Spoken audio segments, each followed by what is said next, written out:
അപ്പോൾ ആദ്യം നമുക്ക് പരിപ്പ് വേവിക്കാം. അപ്പോൾ അതിനായിട്ടൊരു 100 ഗ്രാം പരിപ്പ്, ഇത് നമ്മുടെ സാധാരണ സാമ്പാർ പരിപ്പ്, തൂർ ദാൽ, അത് നമുക്ക് ഒരു കുക്കറിലേക്ക് ഇട്ടിട്ട് കുറച്ച് വെള്ളം ഒഴിച്ചിട്ട് കുറച്ച് വെളിച്ചെണ്ണയും കൂടി ഒഴിച്ചിട്ട് അടച്ച് വേവിക്കാനായിട്ട് വെക്കുകയാണ് ഞാൻ. ഒരു 4-5 വിസിൽ വരെ കേൾക്കാം പരിപ്പ് നന്നായിട്ട് വേവാനായിട്ട്. കുക്കർ ഓഫ് ചെയ്ത് മാറ്റി വെച്ചിട്ട് ഞാൻ ഇത് നമുക്ക് സൈമൾട്ടേനിയസ്ലി ചെയ്യാം കേട്ടോ. വേണമെങ്കിൽ ഞാൻ കഷ്ണങ്ങൾ വേവിക്കാനായിട്ട് വെക്കുകയാണ്. അപ്പോൾ വെജിറ്റബിൾസ് ഞാനിവിടെ എടുത്തിരിക്കുന്നത് വെണ്ടയ്ക്ക, ഉരുളക്കിഴങ്ങ്, ക്യാരറ്റ്, തക്കാളി, മുരിങ്ങാക്കായ്, വഴുതനങ്ങ, ഇത്ര ഐറ്റംസ് ആണ് ഞാൻ ഇന്ന് സാമ്പാറിൽ ചേർക്കുന്നത്.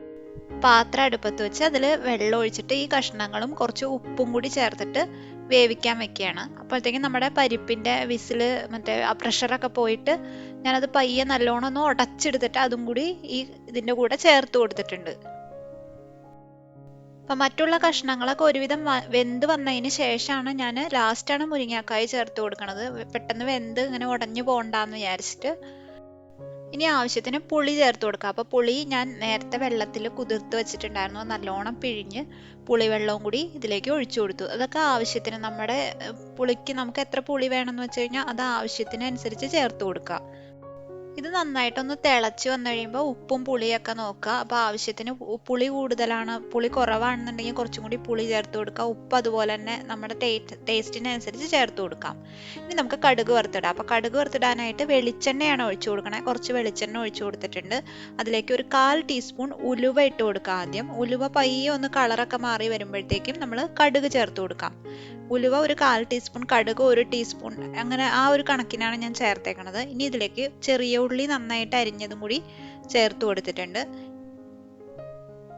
പയ്യെ കളറൊന്ന് മാറി വരണ സമയത്ത് നമുക്ക് മുളക്, ഉണക്കമുളക് ചേർത്ത് കൊടുക്കാം.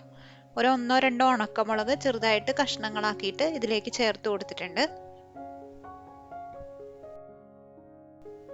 ഒരു 2 തണ്ട് കറിവേപ്പില ഇതിലേക്ക് ചേർത്ത് കൊടുക്കാം.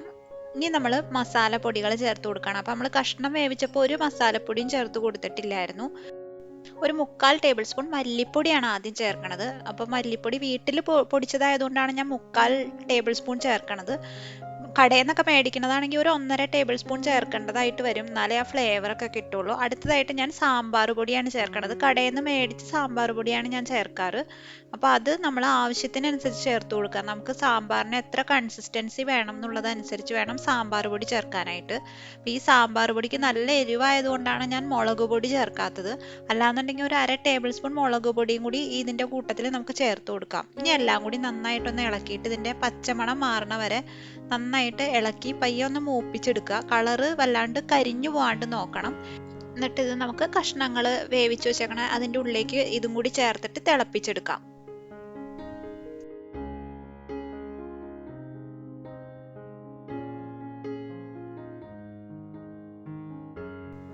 പാകത്തിന് കൺസിസ്റ്റൻസി ഒക്കെ ആയിട്ട് സാമ്പാർ റെഡി ആയിട്ടുണ്ട്. പിന്നെ ലാസ്റ്റ് ഇൻഗ്രീഡിയൻസ് ആയിട്ടുള്ള മല്ലിയിലയും അതുപോലെ തന്നെ കായപ്പൊടിയും ചേർത്ത് കൊടുക്കാം.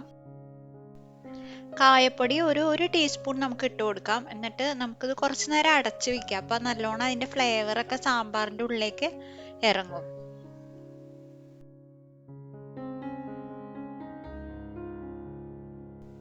അപ്പം നല്ല സൂപ്പർ ടേസ്റ്റി ആയിട്ടുള്ള സാമ്പാറാണ്. വീട്ടിൽ നിങ്ങൾ ഇതുപോലത്തെ സാമ്പാറായിരിക്കില്ല ചിലപ്പോൾ ഉണ്ടാക്കുന്നത്. സാമ്പാർ ഉണ്ടാക്കാത്ത മലയാളികളില്ലാന്ന് എനിക്കറിയാം. അപ്പോഴും ഇതുപോലെ എല്ലാം നിങ്ങൾ ഉണ്ടാക്കുന്നതെന്നുണ്ടെങ്കിൽ ഇതുപോലെ ഒന്ന് ഉണ്ടാക്കി നോക്കൂ, നല്ല ടേസ്റ്റാണ്. അപ്പോൾ ഈ സാമ്പാർ കൂട്ടി നമുക്ക് ഇഡ്ഡലി, ദോശ, ചോറ് എല്ലാത്തിൻ്റെയും കൂടെ നല്ല സൂപ്പറായിട്ട് കഴിക്കാവുന്നതാണ്. അപ്പോൾ വീഡിയോ ഇഷ്ടമായെന്നുണ്ടെങ്കിൽ ലൈക്ക് ചെയ്യുക, സബ്സ്ക്രൈബ് ചെയ്യുക. റെസിപ്പി ആർക്കെങ്കിലും ഷെയർ ചെയ്ത് കൊടുക്കണം എന്ന് തോന്നുകയാണെങ്കിൽ ഷെയർ ചെയ്ത് കൊടുക്കുക. നല്ല അടിപൊളി ഒരു വീഡിയോ ആയിട്ട് നമുക്ക് ഇനിയും കാണാം.